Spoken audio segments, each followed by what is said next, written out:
ya, karena Ayub sendiri pun bisa menyerupai gambaran Tuhan, karena kan Tuhan inginkan kita segambar dan serupa dengan Allah. Berarti kalau kita segambar dan serupa dengan Allah, kita juga harus bisa memberikan bukti atau memberikan suatu contoh Tuhan itu seperti apa. Nah, Tuhan aja boleh tetap setia sama Bapaknya.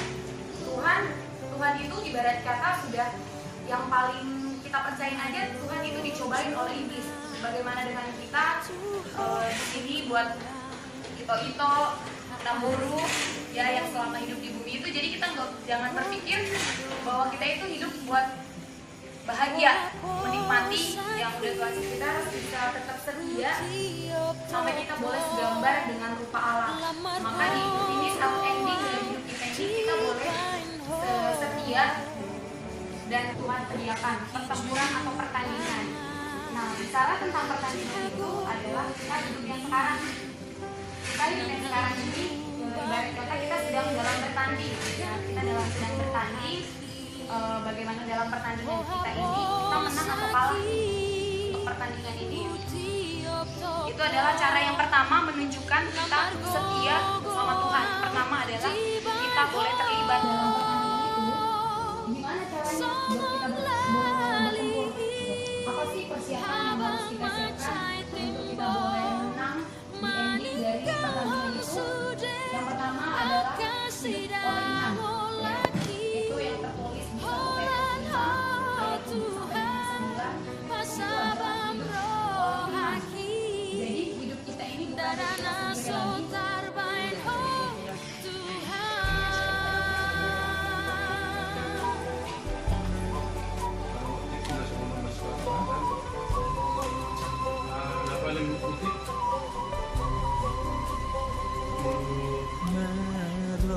Kacamataku memberi lingkungan kita mengalami kurang kolom termasuk Marathi,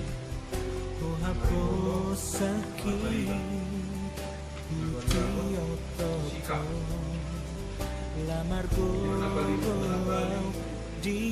kacamata ini belum mungkin melalui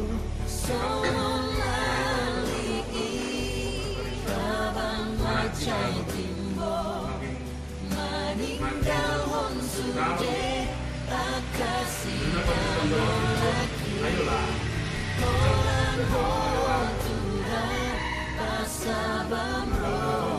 mungkin terakhir loh ini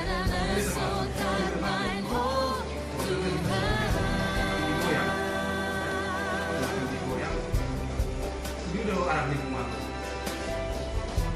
Jadi mau visi tahu mengajak ayo dong untuk hal-hal sono lebih besar ibaratnya apa yang perlu Pak Nabi lagi pasti tinggi mungkin dari si A itu masih seperti ini, dari si C seperti ini, seakan-akan berbeda ya. Jadi maksudnya di sini salah satu tiga dari kita ulang tahun kemarin sukses, saya juga sukses ya. Yang pertama dalam hal materi, kita berangkat dari nol. Kita lihat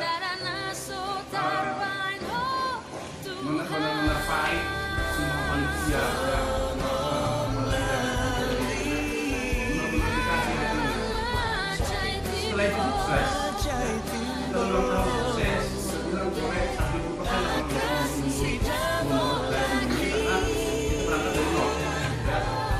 nah, setelah itu kita mau merencanain Natal. Nah kan, toh juga dari biaya dari milenial. Tapi yang kayaknya harusnya menurut saya harusnya lebih wow lagi loh, ya. Karena dari Ustaz Quran itu oke dari ulang tahun. Sunatan perdana dan seperti ini.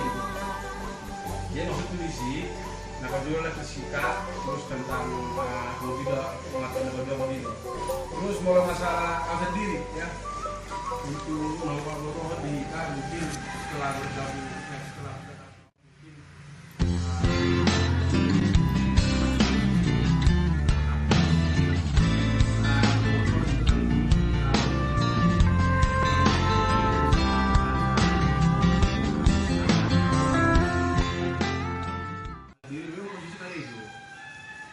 Cuman harapanku ya jadi kita berharapan maksudku di sini melebunya akan ada kareju alam itu berita nyangka dan saya lihat kamu ada kareju akan pengen mungkin naik lebih.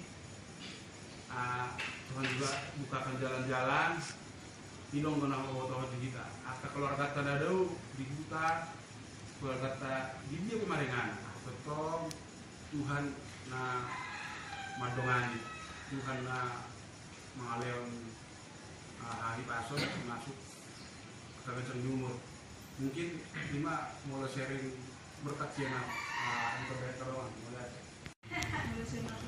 pribadi berkat Tuhan yang diterima misalnya 1 bulan terakhir nah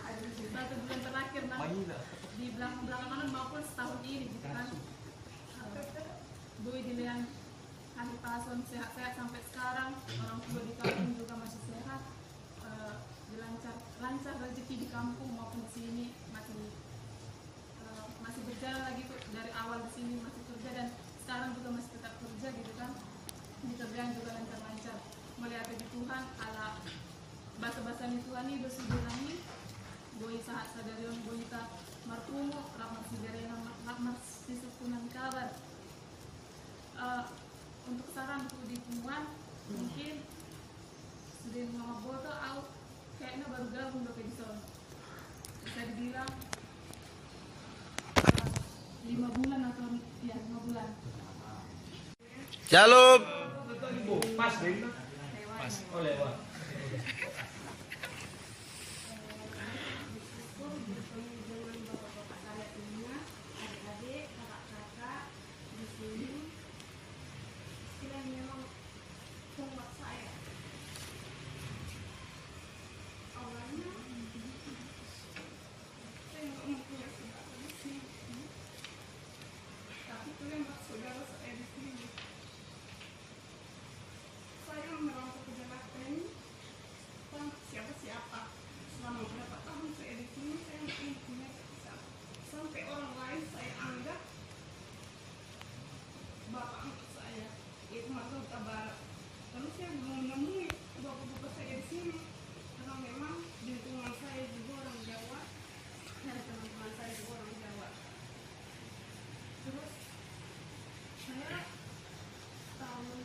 tahun yang lalu saya ikut berkumpul di sini di keluarga Marakas. Jadi saya berpikir, oh ternyata marga saya banyak di Jakarta ini.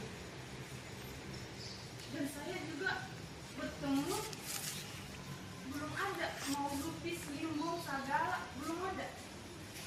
Tapi satu orang yang saya temui marga limbo di Facebook itu juga saya ini gimana dia mau terima perkenalan saya enggak ya, ternyata dia itu terima dan kemudian dia chat hai itu katanya dia itu dan kemudian dia tinggal di karena saya tahu dia tinggal di Jakarta ini di Priuk makanya saya add siapa tahu dia baik gitu, ternyata dia baik dan mengajak saya bertemu, kemudian dia memperkenalkan saya dengan saudara-saudara kita yang lain.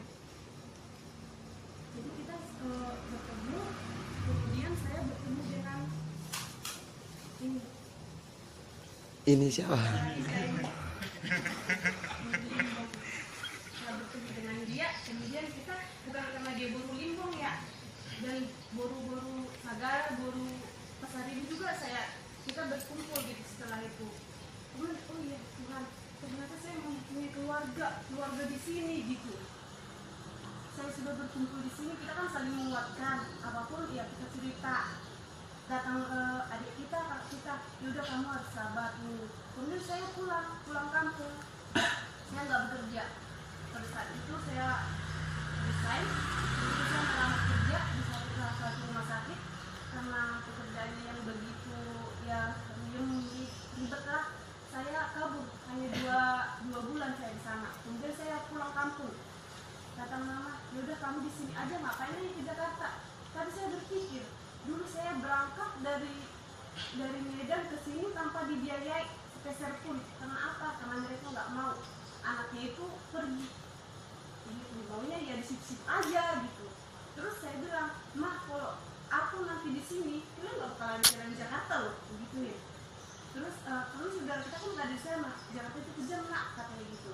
Ya kejam, kalau perilaku kita baik nggak bakalan ada yang kejam kayak gitu. Terus mereka memang tetap kokoh nggak memberi saya untuk ke Jakarta ini. Tapi saya pinjam duit dari teman saya pinjam untuk ongkos. Makanya saya mencari bapak angkat di sini, Mbak Kota Barat itu, dia lah yang membekali saya selama sebulan di rumahnya. Sebulan anaknya 1 bulan segini. Setelah itu mama telepon, kamu makan, walaupun kita makan nggak makan bilang aja iya. Karena apa? Kalau kita bilang enggak, mereka pasti itu kan mau kamu, dibilang. Walaupun mereka nggak bilang seperti itu ya, mungkin mereka memberikan duit untuk makan kita. Tapi saya tetap bilang, sampai makan nasi uduk berdua dengan teman saya sudah saya lakukan di Jakarta ini. Tapi saya tetap bilang, iya mah, aku bahagia di sini selalu. Aku bahagia karena aku bersyukur masih bisa makan sama teman saya sepiring berdua. Ma, aku bahagia. Oh syukurlah nak kalau kamu bahagia di sana. Iya mah, saya bahagia di sini. Kamu punya duit? Iya mah, kalau saya punya duit. Dan ternyata saya kembali ke Jakarta ini, saya pengangguran ya teman-teman. Selama berapa bulan ya? Selama 9 bulan atau 8 bulan ya? Nggak tahu Pak. Jadi duit saya habis dan mereka bilang sudah pulang kampung aja nak. Katanya gitu, ngapain di sana? Mah, mau minta uang kos? Kamu pulang aja. Tapi saya tetap, aduh Tuhan, nggak mungkin saya pulang, malu gitu ya kan? Ya udah di sini aja pulang, ngapain di Jakarta? Gitu makan tidur katanya. Dalam hati, ya ampun Tuhan, ini kenapa ya? Begitu. Saya sudah membuat lamaran kemana-mana, tapi ada yang manggil tapi tidak sesuai dengan gajinya. Kau sendiri kan hidup di Jakarta ini bagaimana? Belum lagi uang kos, belum lagi ongkos, uang makan tidak sesuai. Tapi saya berdoa dan selalu berdoa ke Tuhan, dan pergumulan saya terutama itu pekerjaan ini. Karena apa? Saya tahu di Jakarta ini memang ada kejam kan, seperti yang dibilang Mama tadi, kalau kita berniat pasti Tuhan beri jalan. Dan saya berdoa ke Tuhan pada saat itu, Tuhan kalau memang Mama nggak ngasih uang, kenapa biasanya pulang? Kalau kamu mau hidup di sana, kamu nggak bisa minta duit sama Mama. Saya sampai berhutang sama teman saya untuk bayar uang kos. Setelah itu saya berdoa dengan sungguh atas pergumulan saya. Tuhan berikan mujizat membuat saya. Kalau memang saya ingin tetap di Jakarta ini, tapi saya pegang surat lamaran ini, berdoa di tengah malam. Saya baca Alkitab, yaitu ya yang selalu saya ingat itu Matius 7 ayat 7. Itu yang selalu ada di pikiran saya. Saya minta dengan sungguh-sungguh ke Tuhan. Saya kirim lamaran. 3 hari kemudian saya dipanggil. Memang sesuai di situ umur yang diterima itu hanya umur 26 tahun. Ditaruh di situ. Tapi saya waktu itu buat, ya udahlah Tuhan, mujizatmu yang terjadi. Saya tahu itu lamaran. Kalau ini diterima ya syukur, biasa kita kayak gitu ya. Diterima ya syukur, ya udah yang penting mencoba. Jadi saya berdoa di situ sungguh-sungguh, biarlah Tuhan kalau memang umur yang mereka utamakan ya tidak masalah gitu. Tapi saya sudah bersuara semaksimal mungkin. Saya berdoa selalu sama Tuhan. 3 hari kemudian mereka memanggil saya, terkejut. Ini beneran nggak sih? Dia WA, panggil dengan WA. Ini beneran nggak sih? Beneran nggak? Kayak dengan Ibu Santa katanya gitu. Ada interview hari Senin. Sudah datang ke lantai 9 untuk bertemu dengan SDM. Beneran nggak sih ini? Oh iya Pak, terima kasih atas info, sangat senang ya. Ternyata ini bener nggak sih? Pak maaf, ini benar ya? Saya bilang gitu. Kan Ibu Santa kan ngirim lamaran ke rumah sakit Tamrin. Oh iya Pak, siap Pak. Sampai saya gituin. Saya berdoa, terima kasih Tuhan Yesus, pergumulan saya telah Engkau kabulkan. Memang di usia itu saya memang nggak mungkin